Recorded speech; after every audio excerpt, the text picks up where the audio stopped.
I'm Jonathan Walters, and this is a breaking update on a rapidly developing situation between Pakistan and India. In a major escalation of tensions in South Asia, Pakistan has reported the successful downing of 5 Indian fighter jets in response to airstrikes conducted by India on several Pakistani cities and regions, including Bahawalpur, Muridki, Azad Kashmir and others.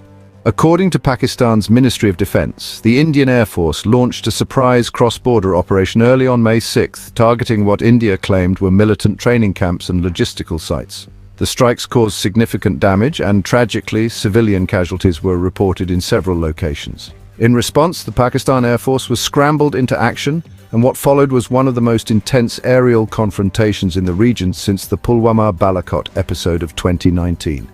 Pakistan claims its fighter jets, including the domestically developed JF-17 Thunder and the Chinese-built J-10C, successfully engaged and shot down 5 Indian aircraft.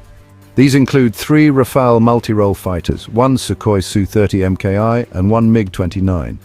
Additionally, 2 Indian drones were also reportedly intercepted and destroyed while attempting to cross into Pakistani airspace. This marks the first known instance of Rafale jets being shot down in combat, raising questions about the balance of air power in the region. Pakistani defense officials emphasized the coordinated use of airborne early warning systems, surface-to-air missile batteries, and direct fighter engagement in the successful neutralization of these threats.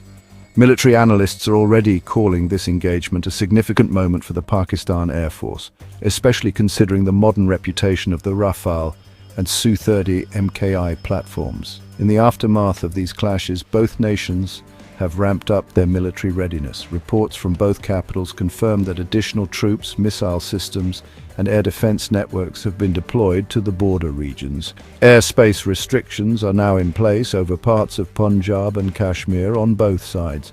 Internet services have been disrupted in several areas, and civilians are being advised to avoid unnecessary travel. The international community has responded with concern. The United Nations, United States, China, and several EU countries have urged both India and Pakistan to exercise restraint and open channels for dialogue. Meanwhile, foreign embassies in Islamabad and New Delhi have issued travel advisories and are closely monitoring the situation. What happens next remains uncertain. While both countries have previously engaged in limited military exchanges, the scale and intensity of this latest conflict are unprecedented in recent years. If diplomacy fails, there is a risk of further escalation, possibly even a wider regional conflict. However, there is still a window for de-escalation if cooler heads prevail and communication lines are restored. For now, the people of both nations wait in uncertainty, hoping that dialogue will replace confrontation and that peace will once again take hold along one of the most volatile borders in the world. We will continue to follow this developing story and bring you verified updates as they come in.